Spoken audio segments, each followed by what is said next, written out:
Welcome everybody to a look at a new Indicator released alongside Night Has a Thousand Eyes, and it is 1933's The Song of Songs. So yeah, this is directed by Ruben Mamoulian, who I've not seen anything else from before, but I am interested in a couple of his films after seeing this, chiefly The Mark of Zorro and Dr. Jekyll and Mr. Hyde.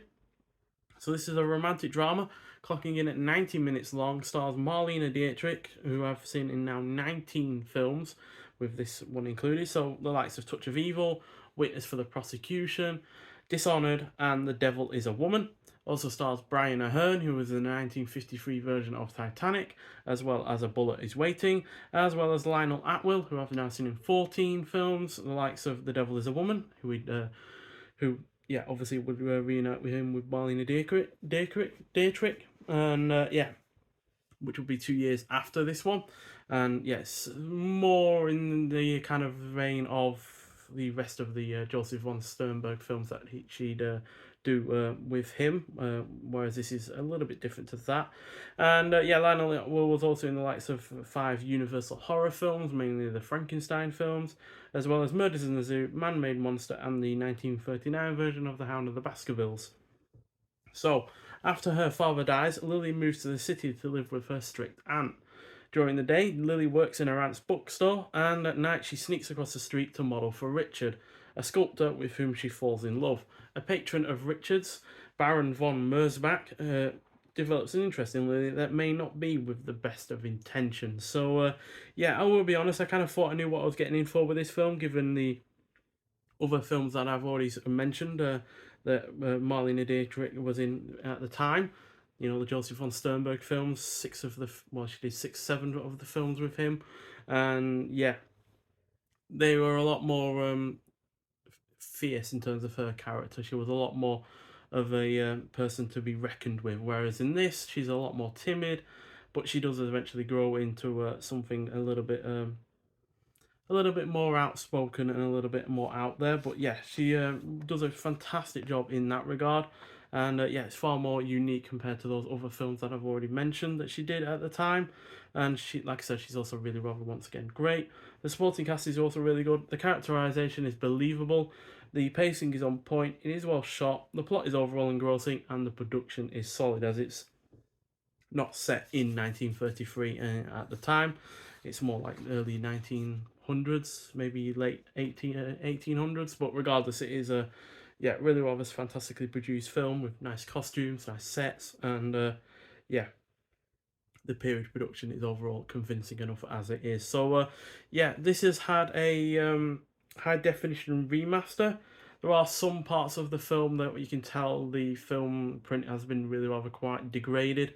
There's like some lines across the screen at times, but for the most part, it is a really rather decent looking film print. And yeah, at the end of the day, this is a 90-year-old film. So yeah, the fact that it's not perfect in terms of the quality of the picture is quite frankly to be expected, to be honest. And yeah, you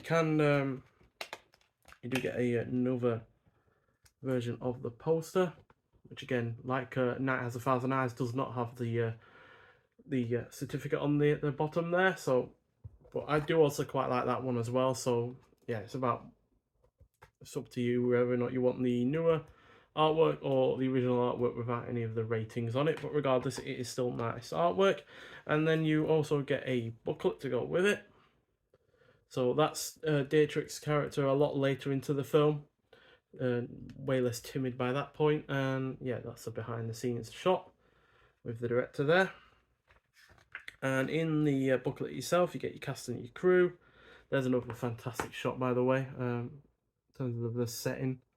It's a really nice set, that. And yeah, you also get I Called Him, but he gave me no answer by Rick Burin from 2023. And you also get shots from the film, of course.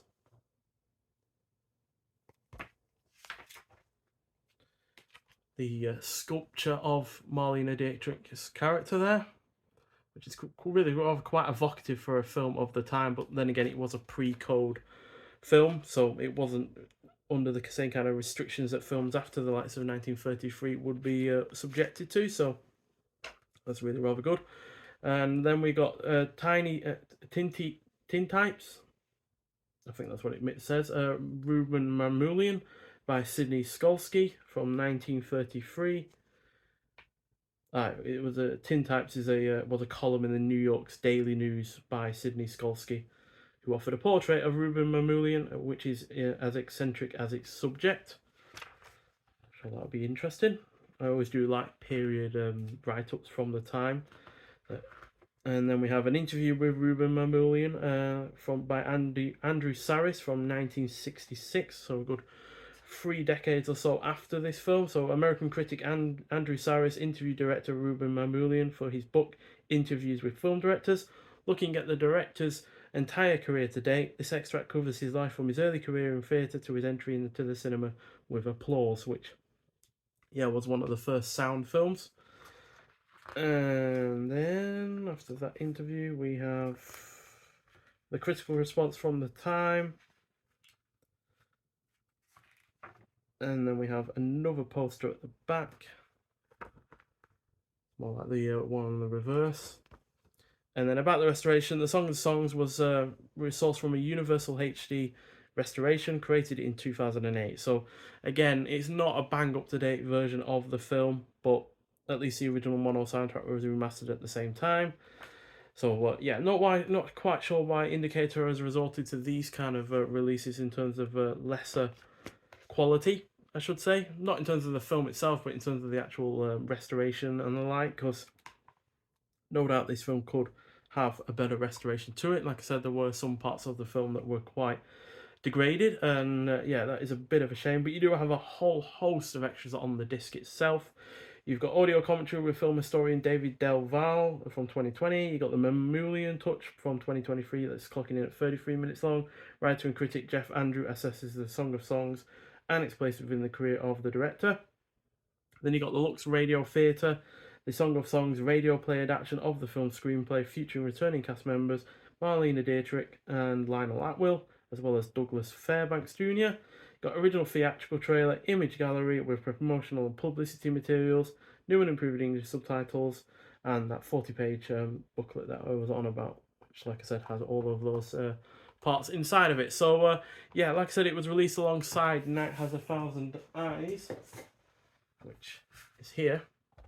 Now, this had a 2K scan, so this was definitely had a bit more effort into it, but even that 2K scan was a couple of years old. So, not quite sure what's going on with Indicator with these releases, because Thunderbolt, which I will get round to eventually, also only had a high definition remaster as well. So, whether or not Indicator are struggling with money or something to get out, up-to-date remasters and restorations, I'm not sure, but is a little bit concerning that, of all things, a brand new release from them only has a 2008 remaster, which, is at the end of the day right at the start of when Blu-rays were being released, and therefore isn't going to be the best of quality. So, not sure what Indicator's got going on with Indicator, but we do obviously have Thunderbolt to look at, which was released alongside Song of Songs and Night Has 1,000 Eyes.